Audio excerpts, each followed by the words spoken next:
अस्सलाम वालेकुम। Pakistan drama world में आप सबका वेलकम है। तिनके के सहारे की अगली एपिसोड में हम देखेंगे कि कदर की भाभी एमन उसको ये ताने देती है कि उसका शौहर उसकी वजह से मरा है। वो जगह जगह पर उसको इस बात का एहसास दिलाती है कि कदर तुम्हारा शौहर तुम्हारी वजह से ही मरा है, और उसको आके बताती है कि पुलिस वाला आया है, वो तुम्हारा बयान लेना चाहता है। वो पहले उसको डराने की कोशिश करती है कि पुलिस वाला शायद तुम्हें जेल में डालने के लिए आया है। वो बार बार कदर को इस बात का एहसास दिला रही है कि हमाद की मौत तुम्हारी वजह से हुई है। आखिरकार कदर का दिमाग थोड़ा सा ख़राब हो जाता है और वो अपने मुंह पर ही थप्पड़ मारने लगती है और रो रो कर कहती है कि हाँ हाँ, हमाद मेरी वजह से मरा है, मैंने ही उसे मारा है। अगर मैं उसे उस दिन ना लेकर गई होती तो वो ना मरता। वहाँ पे कदर की सास आती है और कदर को संभालने की कोशिश करती है और कदर को अपने सीने के साथ लगा कर कहती है कि कदर, ऐसा कुछ भी नहीं है, हमाद तुम्हारी वजह से नहीं मरा, तुम अपने आप को कसूरवार मत ठहराओ। पुलिस वाले आए हैं सिर्फ और सिर्फ तुम्हारा बयान लेने के लिए। लेकिन कदर कहती है कि माँ, मुझे इस बात का एहसास है, अगर मैं उसको उस दिन वहाँ पे ना लेकर गई होती, ना गोली चली होती और ना ही मेरा सहारा उजरा होता, ऐसा कुछ भी ना होता। खैर, कदर को संभाल लेती है उसकी सास और कहती है कि बाहर आओ, पुलिस वाले तुम्हारा बयान लेने आए हैं। कदर पुलिस वालों को उस दिन का सारा वाकया बयान करती है कि मैं और हमाद सिर्फ अपने घर की मुरम्मत के लिए गए थे। जब वहाँ पर से वापस आ रहे थे तो रास्ते में एकदम गोलियां चल पड़ी। अभी हम ये समझ ही पा रहे थे कि ये सब कुछ क्या हो रहा है, उसी वक्त एक गोली आकर हमाद को लग गई और उसी वक्त उनकी मौत हो गई। वो पुलिस वालों को सारी तफसील बताती है और कहती है कि एक गोली की वजह से मेरी सारी ज़िंदगी बर्बाद हो गई। वो कौन है जिसने हमाद को गोली मारी? मैं चाहती हूँ कि अगर इस दुनिया में अभी भी इंसाफ बचा है तो मेरे शोहर को इंसाफ मिलकर रहे। हमाद बेकसूर थे, उन्हें किस बात की गोली लगी और मेरी ज़िंदगी तबाह हुई। मैं चाहती हूँ कि मेरे शोहर को इंसाफ मिले। कदर की ये सारी बातें सुनकर उसकी सास का दिल नरम हो जाता है कदर के लिए, लेकिन उसकी भाभी एमन चाहती है कि उसकी सास का दिल कदर के लिए बिल्कुल भी नरम ना हो। वो कहती है कि जब तक इनके दिल कदर के लिए नरम रहेगा तब तक मेरा यहाँ पे कुछ भी नहीं हो पाएगा, मुझे कुछ न कुछ कदर के खिलाफ करना ही पड़ेगा। कि दूसरी तरफ वासे का बहनोई आमिर जा रहा होता है उसकी पेशी के लिए, तो उसकी बहन अदीला उसको कहती है कि आज अगर तुम जा रहे हो तो मेरे भाई को हर हाल में लेकर ही आना। जिस पर उसका बहनोई उसे कहता है कि तुम तो मुझे ऐसे कह रही हो जैसे फैसला अदालत ने नहीं करना, मैंने करना है। लेकिन अदीला उसको कहती है कि तुम्हारे हाथ में सब कुछ है, लोग इतना बड़ा बड़ा जुर्म करके जेल से बाहर आ जाते हैं, तुम मेरे भाई को नहीं छुड़वा सकते। जिस पर वो कहता है कि हाँ हाँ, मैं पूरी कोशिश कर रहा हूँ और आज इंशाल्लाह वासे को मैं घर ले आऊँगा।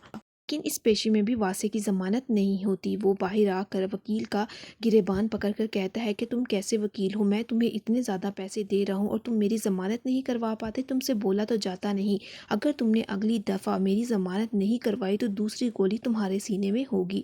वो उसको धमकियाँ देकर वहाँ से चला जाता है, लेकिन उसका बहनोई उसको खामोश करवाने की कोशिश करता है और कहता है कि वासे, तुम परेशान ना हो, मेरे पे यकीन रखो, मैं तुम्हारी ज़मानत करवा कर रहूँगा। लेकिन वासे को शक होने लग गया है कि उसका बहनोई नहीं चाहता कि उसकी ज़मानत हो। वो कहता है कि शफीक को बुलाएं जो मेरा पर्सनल वकील है, वो कहाँ पे मरा हुआ है। खैर, वो बातें ये कहकर वहाँ से चला जाता है तो उसका वकील उसके बहनोई को कहता है कि ये कैसा बदतमीज़ किस्म का मर्द है, मेरा दिल चाह रहा है कि मैं तो इसको पूरी ज़िंदगी जेल में रखूँ। जिस तरह से उसने मेरे जैसे शरीफ वकील पर हाथ उठाने की कोशिश की और मुझे धमकी दी, मैं चाहता हूँ कि ये पूरी ज़िंदगी इस जेल में सड़े। वासे का बहनोई आमिर बिल्कुल भी नहीं चाहता कि वासे जेल से बाहर आए ताकि उसकी प्रॉपर्टी पर पूरी ज़िंदगी वो राज करता रहे। इसीलिए वो सोचता है कि उसके पर्सनल लॉयर को मैं खरीद लूँगा और उसी के पैसों से उसके गले का फंदा बनवाऊँगा। खैर, वो एक नई चाल चल रहा है ताकि वासे जेल में सड़ता रहे। जब वो घर आता है तो अदीला उससे पूछती है कि तुमने तो कहा था कि तुम आज मेरे भाई को घर लेकर आओगे, कहाँ पर है मेरा भाई?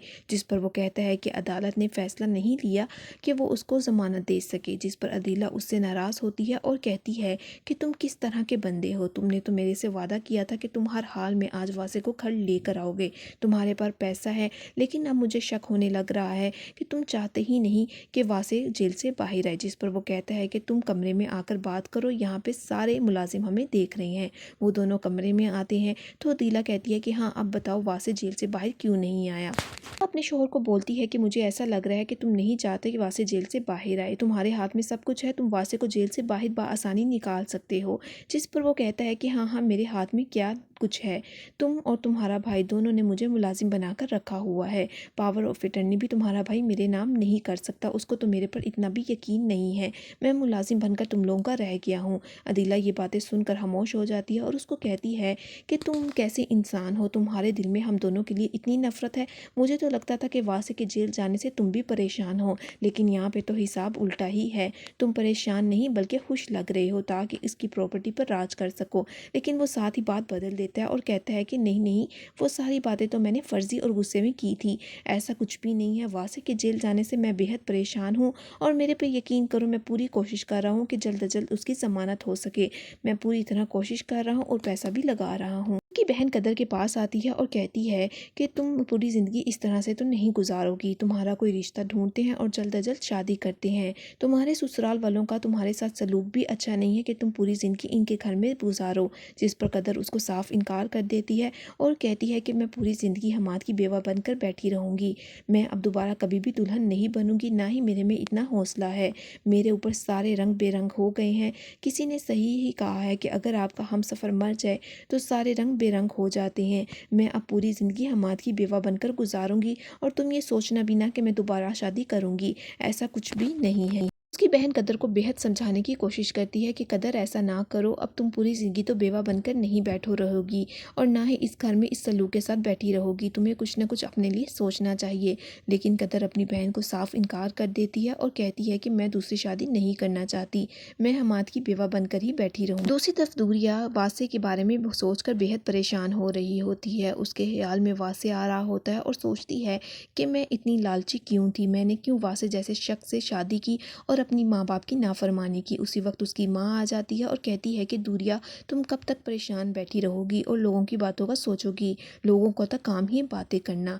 लेकिन मुझे मेरी बेटी पर बेहद यकीन है, तुम ऐसा कुछ भी नहीं करोगी कि जिसके माँ बाप का सर झुके। तुम परेशान ना हो और लोगों की बातों को बिल्कुल भी ध्यान मत दो। जिस पर वो अपनी माँ को कहती है कि माँ, मुझे तुम अपने किए की सज़ा मिल रही है, मैंने आपकी और बाबा जान की नाफरमानी की, इसीलिए मेरे साथ ये सब कुछ हो रहा है। अगर मैंने उस वक्त आपकी बात मान ली होती तो ना आप शर्मिंदा होते और ना ही मुझे ये सब कुछ देखना पड़ता। लेकिन उसकी माँ उसको समझाने की कोशिश करती है कि दूरिया, तुम परेशान ना हो, हम तुम्हारे साथ। की माँ जब परेशान होकर अपने शोहर के पास आती है तो उसको भी परेशान देखती है और कहती है कि आप मोहल्ले वालों की बातों की वजह से अपने आप को क्यों तंग कर रहे हैं। जिस पर वो कहता है कि मैंने जिन लोगों के साथ आधी से ज़्यादा ज़िंदगी गुजारी है, आज वो मुझे ताने कस रहे हैं और मेरी बेटी के किरदार पर उंगलियां उठा रहे हैं, मैं ये सब कुछ नहीं देख सकता। तो वो उसको समझाने की कोशिश करती है कि आप परेशान ना हो, लोगों का काम ही बातें करना है। वो अपनी बीवी को कहता है कि मैंने दूरिया के लिए एक फ़ैसला कर लिया है कि दूरिया जब डिलीवरी से फारिग हो जाएगी तो मैं उसकी शादी समी के साथ कर दूंगा।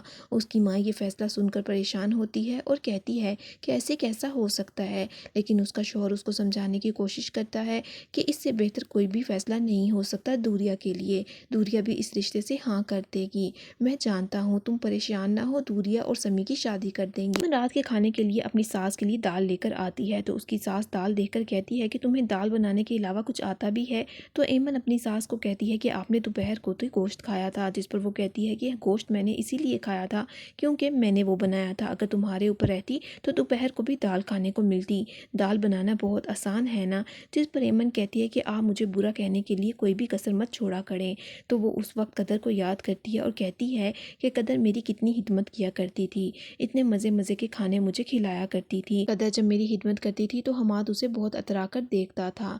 जिस पर एमन से ये बातें सुनी नहीं जाती और एक बार फिर अपनी सास के कान भरने की कोशिश करती है और उसको कहती है कि आपको नहीं लगता कि हमाद की मौत के पीछे कदर का ही हाथ है। कदर ने ही हमाद को मारा है। मैं जानती हूँ कि जिसने भी हमाद भाई को मारा है वो कदर का आशिक है। लेकिन उसकी सास कहती है कि नहीं, ऐसा कुछ भी नहीं है, कदर ने हमाद को नहीं मारा।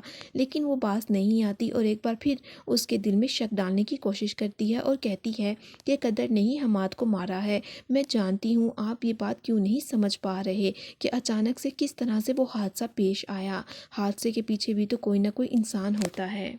दूसरी तरफ वासे के बहनोई ने वासे के पर्सनल लॉयर को भी खरीद लिया है ताकि वासे हमेशा हमेशा के लिए जेल में सड़ता रहे और उसकी प्रॉपर्टी पे वो राज करता रहे। अगर आपको मेरी ये वीडियो पसंद आई हो तो काइंडली मेरे चैनल को लाइक और सब्सक्राइब करना मत भूलिएगा।